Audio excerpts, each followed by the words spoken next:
Good morning. Ayun, good morning everybody. Mukhang tuloy na kasi may mga registrant na actually. Yung kaya nga dalawa ginawa kong yung workshop.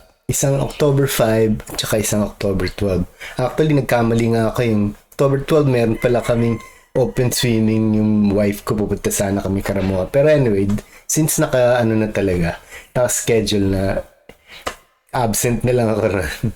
So may kaya ako ginawa ng dalawa kasi may mga iba manggagaling pa sa US. So hahabol sila sa October 12. Yung October 5, ganun din naman yung dalawang workshop pero syempre mas maganda mas marami, 'di ba? So yung mga dati pa nagtatanong sa akin kasi hindi ko pa naisip nun kung paano umpisan dahil COVID. Tapos medyo naging busy ako sa paggawa nitong maliit na bahay ko. So ngayon medyo okay na siya at madalas na kami makapag-ikot-ikot, nakakaipon na ulit ng mga bagong litrato at nakikita ko na maganda ulit yung sa kalye kasi akala nyo magtataka kayo bakit laging sa Quiapo, Binondo, Santa Cruz, Divisoria ginagawa ni Luis yung bakit yun na lang at yun din yung lumalo. Alam nyo, kasi since bata pa rin ako, nung high school ako mahilig na minsan naglalako at saka nga nag-ano ka yung nag-skip classes ka or walang pasok, nagpupunta kami sa Recto kasi one time, isang summer, kami nung pinsan ko, nag-aral kami ng tailoring para makagawa kami ng Levi's. Kasi nung bata kami, nung mga third year high school kami, malalaki ang Levi's tsaka mahal. So, nag-aral kami ng tailoring. Wala na yun sa jobs. Isang summer, nag-aral kami magtahi.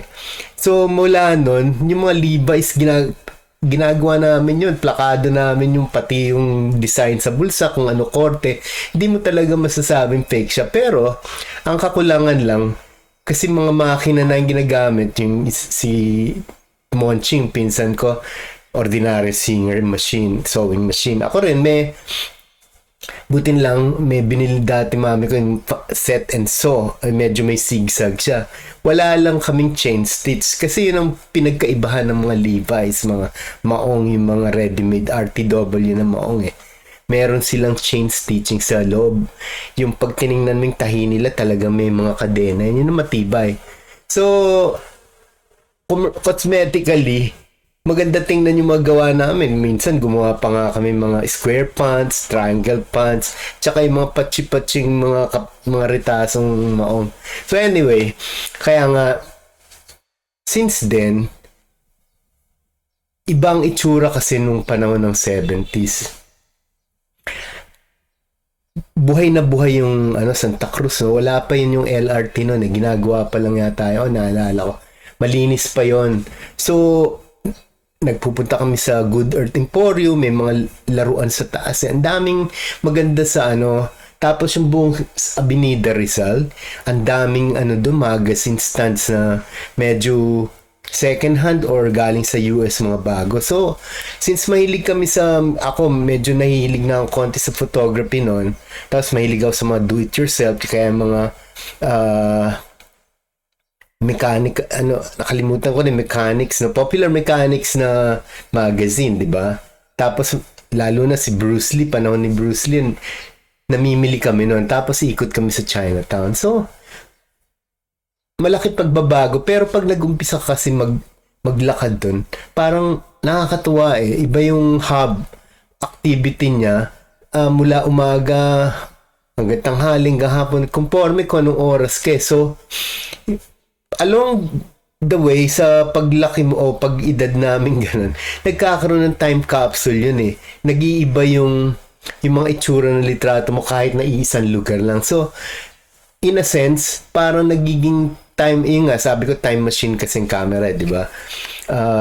At parang time capsule yun. So, yung mga nawala or mga bata noon before martial law, tsaka naging martial law, no? Nag-iiba siya. Tapos iba kasi ang tingin ng ibang tao sa Pilipinas, 'di ba? Dirt poor country, yung mga anak ko nga dati, mga nagiging pen pal niya, yung ka-correspondence niya sa email pa or actually, snail mail pa nun eh. Sabi nila, oh, Philippines, that's a dirt poor country.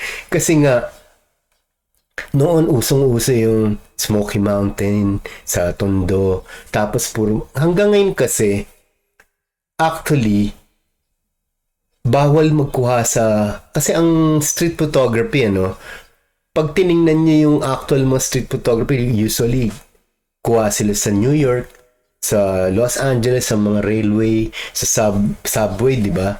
So, medyo cosmopolitan yung dating ng urban landscape siya. Dito sa atin kasi, pag pumunta ka sa Makati, parang ang daming bawal.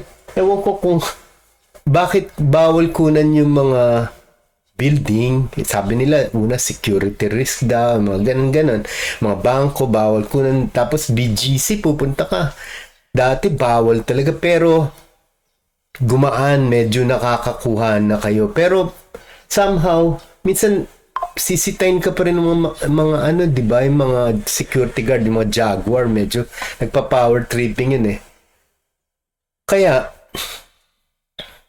tuloy, ang lumalabas na visual landscape sa labas ng bansa natin ay purism, yung mga environment natin, ay nga, mahihirap, mga homeless, pero actually, sa kaguluhan na ganun, part na yun ng visual landscape natin eh. Tapos yun na yung kultura, tapos nandun, kultura, religion, arts, lahat na nandun in one district na puno ng tao, marami siyang, lalo na sa Quiapo, pag Friday, di ba, ang daming nagsisimba dyan. Sa Chinatown, yung mga tao parang ganado sila. Pag pumunta ka nga ron, yung fried siopaw, ang haba ng pila ron. Tapos may mga restaurant doon na talagang pinupunta ng mga tao dahil kilala sila sa noodles, sa mga hakaw, ganun. So, ang sarap mag-shoot sa kanya. Hindi ka magsasawa kasi along the way nag-iiba-iba talaga yung pagtingin mo eh.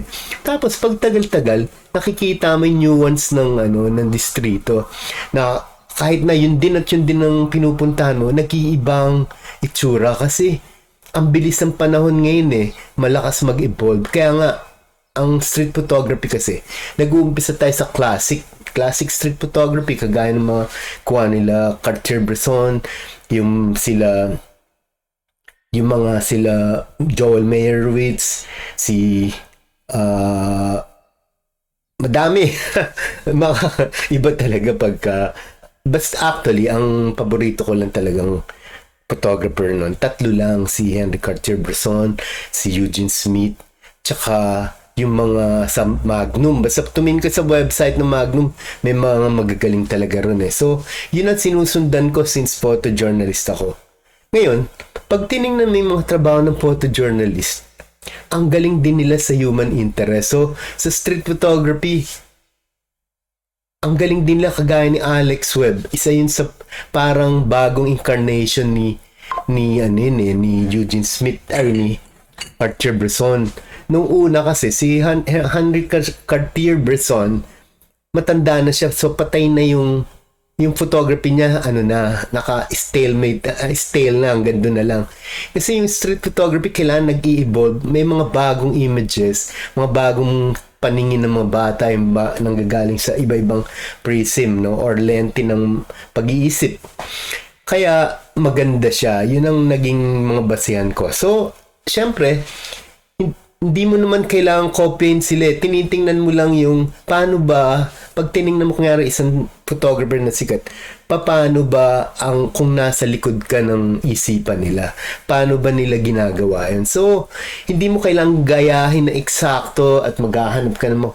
Pero minsan kasi, hindi pa napag-uusapan, di ba? Yung mga kagaya ng mga iconic na, kaya tinawag na icon kasi mga religious icon yan. So, sa memory natin, sa history, may mga iconic na forma, kaya si Jesus Christ sa crucifixion, si Mother Mary, yung La Pieta, yung piety, di ba? Yung karga-karga niya si Jesus.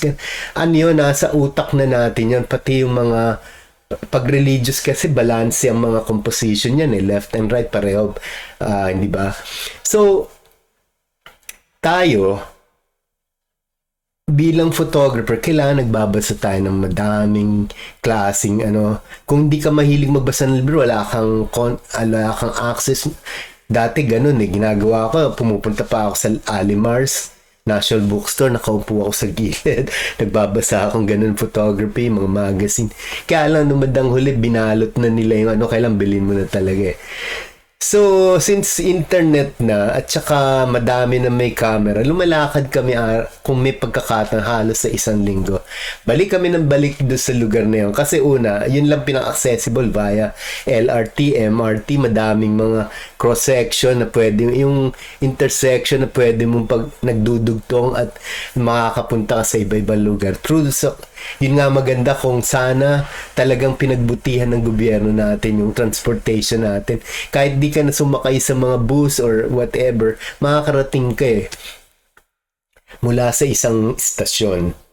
So, ganun. So, anyway, since malapit na October 5 and October 12, yung mga lagi sa akin nagtatanong ngayon na pagkakataon natin kasi baka hindi na maulit ng tuloy-tuloy ito, matigil na naman, magkaroon na naman ng mga aberya dito sa atin, baka maapektuhan tayo ng world news, diba? Yung anday nangyayari sa iba sa western countries, lalo na sa Europe, sa Ukraine, Russia, tapos ngayon US, baka kumalat, mag-escalate yan. So, dito sa ating bayan, kailangan mag-record tayo, i-document na natin kasi masaya naman kahit na pangit yung nakikita mo, magulo, marami ka nakikita na chewing gum. Pag tumingin ka sa mga pader, may mga chewing gum, may mga sulat, graffiti.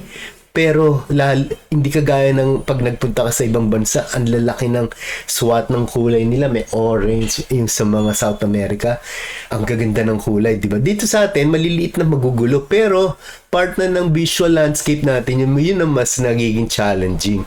May mga iskinita, may mga construction sa daan, sa sidewalk na lang, lalo na sa isang PWD, ang hirap magdaan kasi pa-banking, may lalalim, merong tataas, ganun. So, di ba?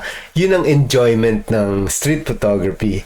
Kasi, maire-record mo at may document mo. Tapos, makikita ng tao yung mga hindi mahilig lumabas. Tapos, nakikita nila sa kapangitan pala, meron kang makikitang beauty.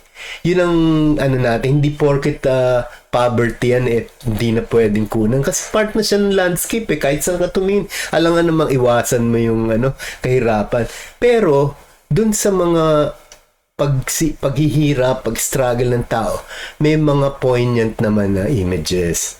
So yun yung magiging challenge mo kasi kahit anong kapangitan yan, sigurado may kagandahan yan, lalo na kung maganda ang composition mo at matyaga ka, maganda ilaw, either naka black and white ka o color. Ano yun matututunan natin yan, kaya nga natutuwa ako kasi sa naiisip ko lahat yan, sana lahat ng mga kaibigan ko nagtatanong nun, magkasama-sama ulit tayo. So yun lang, kung may time kayo at may konting resource, sali na kayo.